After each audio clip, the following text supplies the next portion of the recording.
detalhar aquilo que nós vimos na primeira aula. Então, nós apresentamos para você aquela estrutura do que seria o Estado brasileiro, decorrente da Constituição. Então, nós vamos preencher aquela matriz. Falaremos, então, dos 3 poderes e do Ministério Público, né, dentro dessa estrutura matricial do Estado brasileiro, decorrente da Constituição atual de 1988. Então, principiando pelo Parlamento, Poder Legislativo, né, nessa estrutura que decorre da interseção entre os níveis, o nível federal e o Parlamento, né? Então, iniciando por essa primeira conformação aqui, nós temos o Senado da República, não é? Então, é uma estrutura que é inspirada no parlamento inglês, que tem 2 casas, é bicameral, a House of Lords, que é a Câmara Alta, seria a Câmara Alta, né? Que corresponde ao Senado da República, e de onde extraímos aquela ideia do federalismo brasileiro, que decorre dessa conformação parlamentar aqui.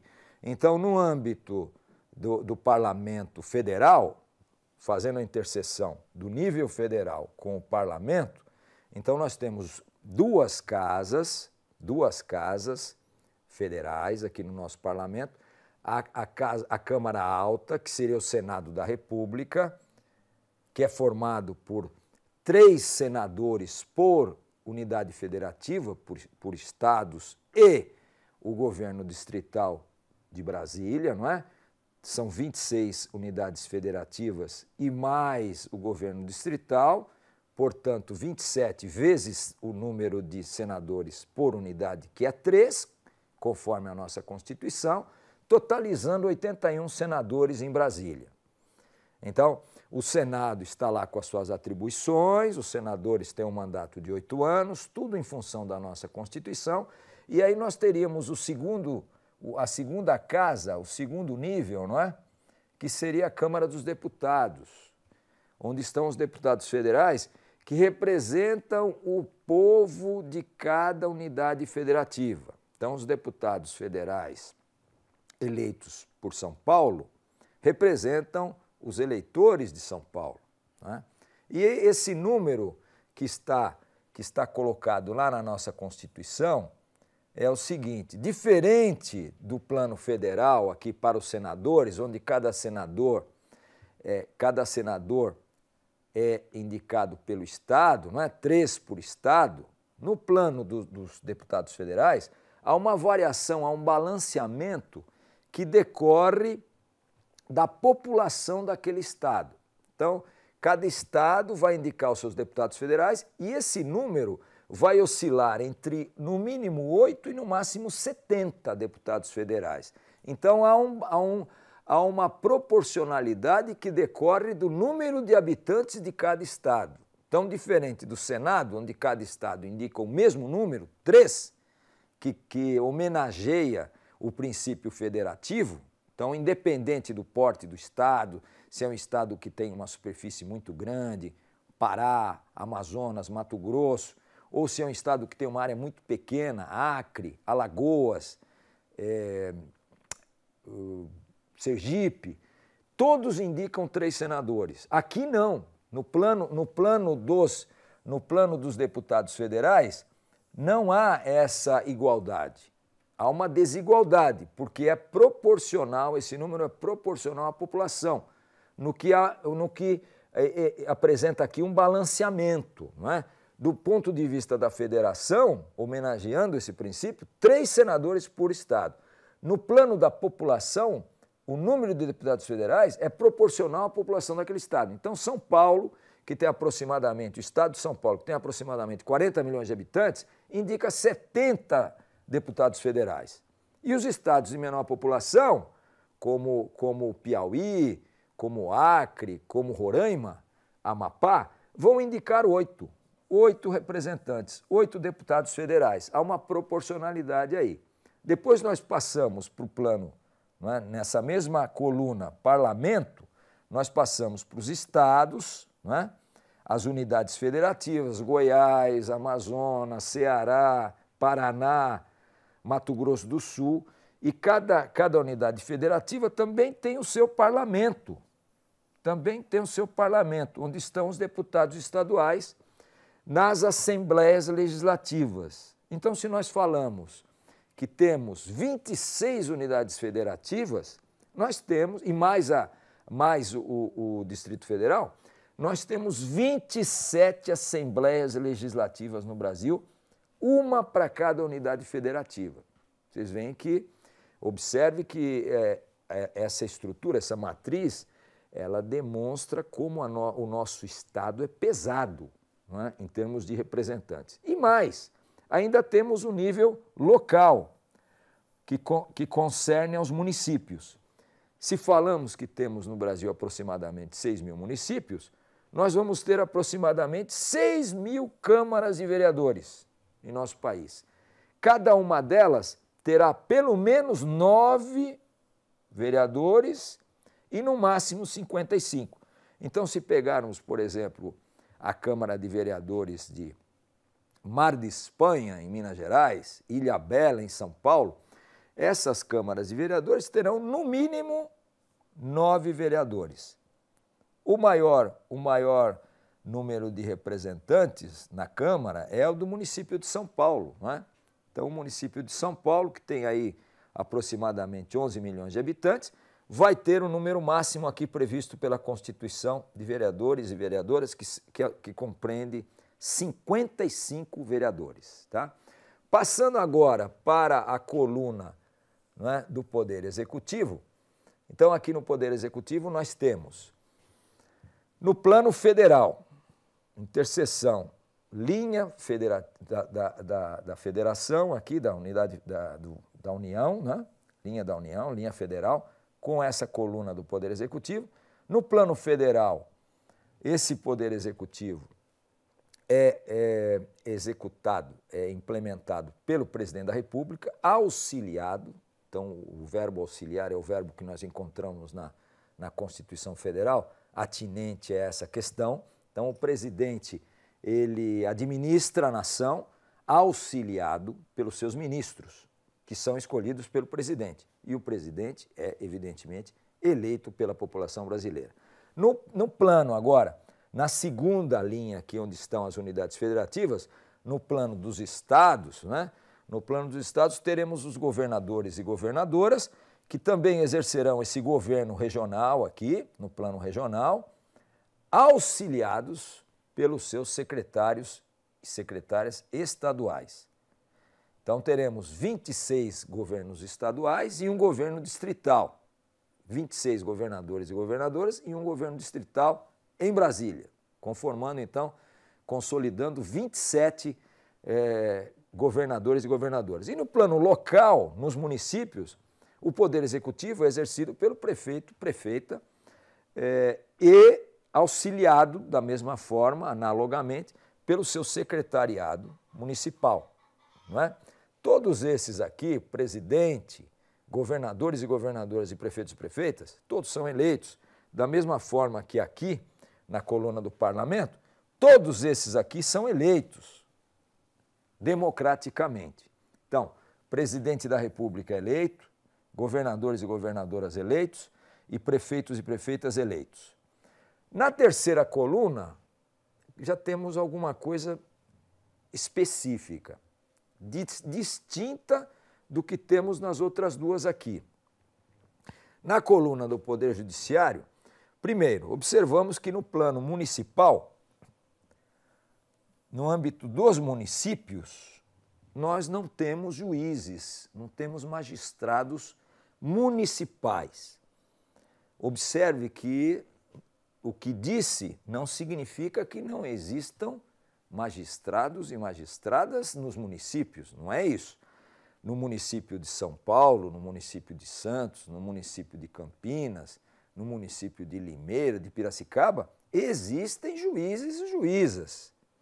Porém, eles não são juízes e juízas municipais. eles podem ser juízes e juízas estaduais ou federais, exercendo essa função nos municípios, evidentemente. Mas eles não são do município. Eles não são do município. Então, a nossa magistratura, ela tem apenas 2 níveis.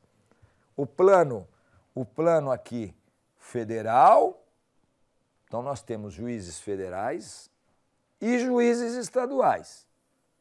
Não existem juízes municipais, mas existem juízes atuando nos municípios, evidentemente, não é?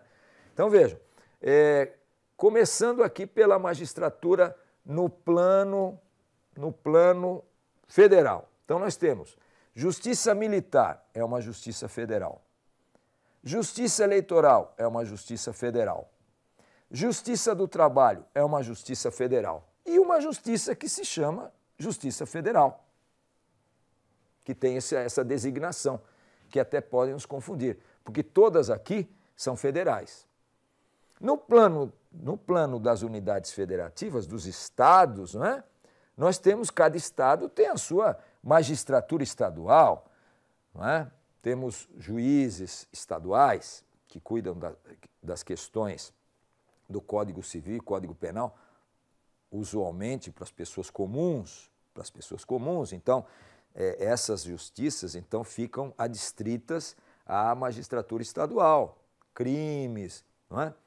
Questões que envolvem contratos, questões familiares. Então, isso normalmente é da justiça, alocado à justiça estadual. Essa justiça estadual, usualmente, tem 2 níveis, não é? Tem a primeira instância, os fóruns que estão aí pelo nosso estado de São Paulo, tratando da justiça do estado de São Paulo, não é?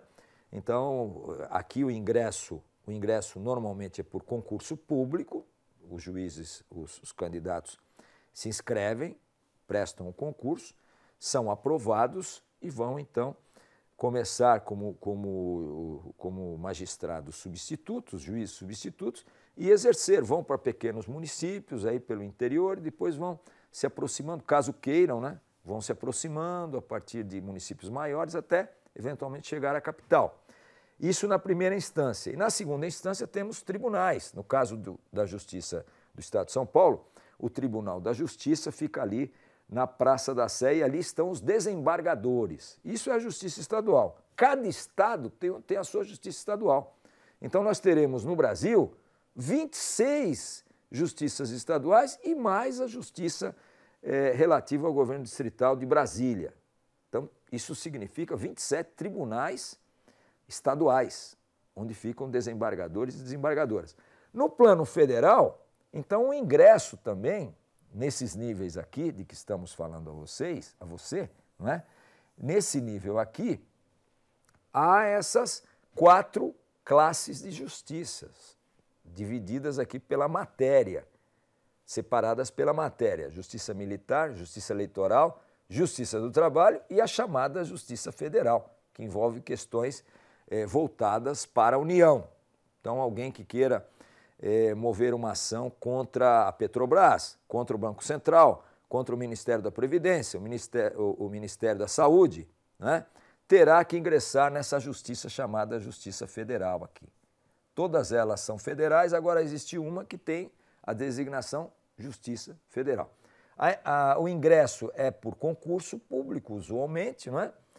E aí o magistrado vai subindo na carreira, não é? E dessas instâncias aqui, ele poderá ir para esses tribunais superiores, o STJ, Superior Tribunal de Justiça, os tribunais superiores ficam em Brasília, não é? E o STF, esse também fica em Brasília, esses dois aí. O STF tem 11 membros, ministros, que são indicados pelo presidente da República, sabatinados pelo Senado, aprovados pelo Senado da República. E o STJ tem 33 ministros, também indicados pelo presidente, porém em lista tríplice fechada, que é constituída pela magistratura federal. Dessa lista tríplice, o presidente vai escolher um dos 3 indicados pela própria magistratura federal.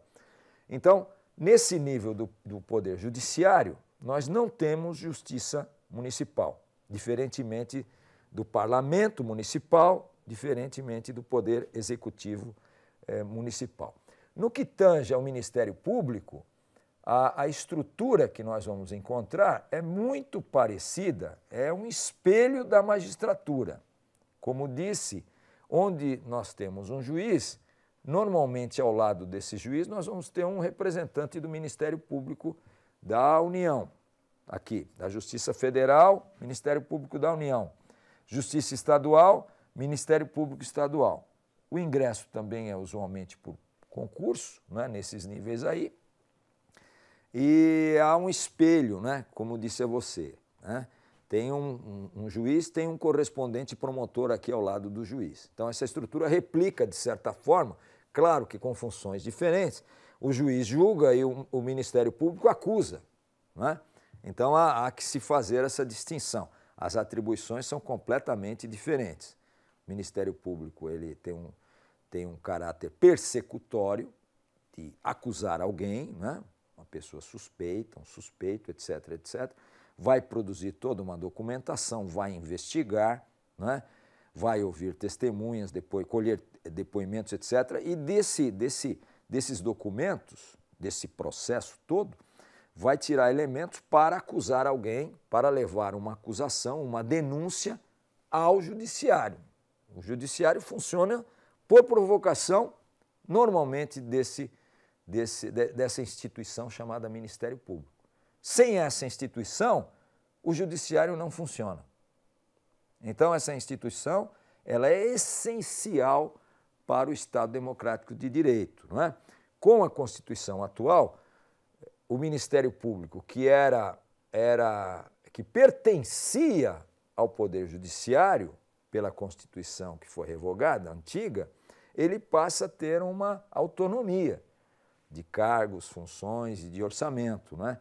E essa autonomia, essa separação, não é, trouxe uma série de vantagens e instrumentos para o melhor funcionamento do Poder Judiciário. Isso nós percebemos claramente nesses processos todos aí que são colocados aí, são divulgados pela mídia em geral. Então, essa é a estrutura que temos e é importante que você identifique aqui elementos, perceba elementos, conjugue isso dentro da ideia de Estado, direito, poderes e democracia.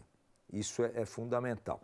E, encerrando, eu diria que no plano do judiciário nós temos uma distinção importante, porque diz a nossa Constituição Federal que todo o poder emana do povo, já no início da Constituição, que o exerce por meio de representantes ou diretamente, não é?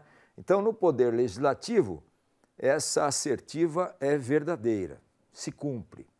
Aqui todos são eleitos, todos estão colocados pelo povo.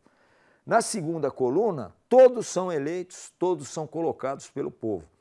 Na terceira coluna, nós temos um problema, justamente na coluna do Poder Judiciário, onde nós temos as pessoas que mais conhecem e mais entendem e interpretam o direito, que são os magistrados.